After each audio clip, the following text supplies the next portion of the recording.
Party ರೈತ ಪರ ಹೋರಾಟಕ್ಕೆ ಭತ್ತ ಮೆಕ್ಕೆಜೋಳ ಖರೀದಿ ಕೇಂದ್ರ ಪ್ರಾರಂಭ ಮಾಡಬೇಕಂತ ಹೇಳಿ ಇಂದು ದಾವಣಗೆರೆ ಜಿಲ್ಲಾ ಭಾರತೀಯ ಜನತಾ ಪಾರ್ಟಿ ರೈತ ಮೋರ್ಚಾ ಜೊತೆಗೂಡಿ ನಮ್ಮ ರಾಜ್ಯದ ಅಧ್ಯಕ್ಷರು ವಿಜಯೇಂದ್ರ ಅವರು ಸಹ ಇಲ್ಲಿ ಭಾಗವಹಿಸಿದ್ದಾರೆ. ಪ್ರತಿಭಟನಾ ಸಭೆಯಲ್ಲಿ ಭಾಗವಹಿಸಿದ ರಾಜ್ಯದ ಅಧ್ಯಕ್ಷರು, ಹೋರಾಟಗಾರರು, ರೈತ ನಾಯಕರಾದ ಪಿ.ವೈ. ವಿಜೇಂದ್ರ ಅವರೇ, ರಾಷ್ಟ್ರೀಯ ಪ್ರಧಾನ ಕಾರ್ಯದರ್ಶಿಗಳು, ಮುಖಂಡರು, ಆತ್ಮೀಯರಾದ ಸಿ.ಟಿ. ರವಿಯವರೇ, ರಾಜ್ಯ ರೈತ ಮೋರ್ಚಾ ಅಧ್ಯಕ್ಷರಾದ ಎಸ್ ಪಾಟೀಲ್ ನಡಾಳಿ ಅವರೇ,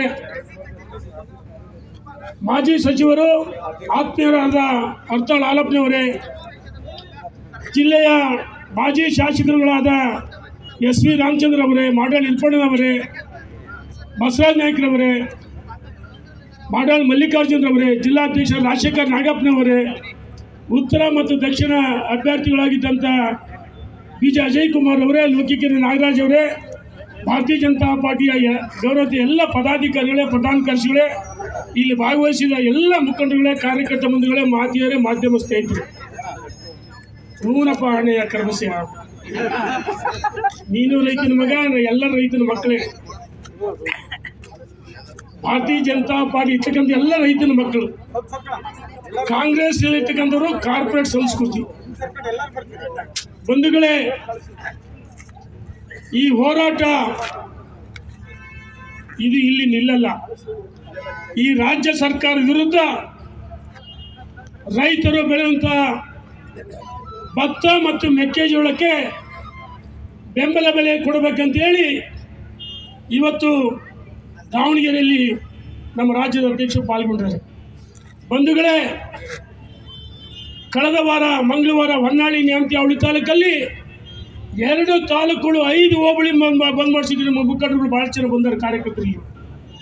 ಬಂಧುಗಳೇ, ಹೊನ್ನಾಳಿಯಲ್ಲಿ ಹಚ್ಚಿದಂತೆ ಕಿಚ್ಚು ಇಡೀ ರಾಜ್ಯಕ್ಕೆ ಹರಡಿದೆ. ಸನ್ಮಾನ್ಯ ಸಿದ್ದರಾಮಯ್ಯನವರು ಸಭೆ ಕರೆದರು. ಕಳೆದ ಶುಕ್ರವಾರ ನಾಮಕಾವಸ್ಥೆ ಸಭೆ ಕರೆದರು, ಅಧಿಕಾರಿಗಳು ಸಭೆ ಮಾಡಿದರು, 2-3 ಸಚಿವರು ಇದ್ರು ಅಷ್ಟೇ.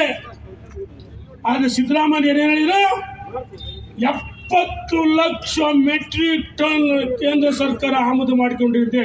ಹಸಿ ಸುಳ್ಳು ಹೇಳ್ತಕ್ಕಂಥ ಮುಖ್ಯಮಂತ್ರಿಗಳು ಯಾರಾದಿದ್ರೆ ಅದು ಈ ಹಿಂದೆ ವೀರಪ್ಪ ಮೊಯ್ಲಿಯವರು, ಈಗ ಸಿದ್ದರಾಮಯ್ಯನವರು ಸರದಿ.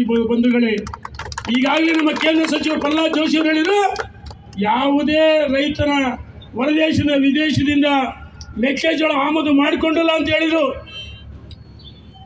ಸಂಜೆ ಮೈಸೂರಿನಲ್ಲಿ ಹೇಳಿದ್ರು, ನಾವು ಖರೀದಿ ಮಾಡ್ತೀವಿ. ಎಷ್ಟು ಸ್ವಾಮಿ? ರಾಜ್ಯದಲ್ಲಿ 60ರಿಂದ 70 ಲಕ್ಷ ಮೆಟ್ರಿಕ್ ಟನ್ ಮೆಕ್ಕೆಜೋಳ ಇದೆ. ಆದರೆ ಮುಖ್ಯಮಂತ್ರಿಗಳು ಕೇವಲ 10 ಲಕ್ಷ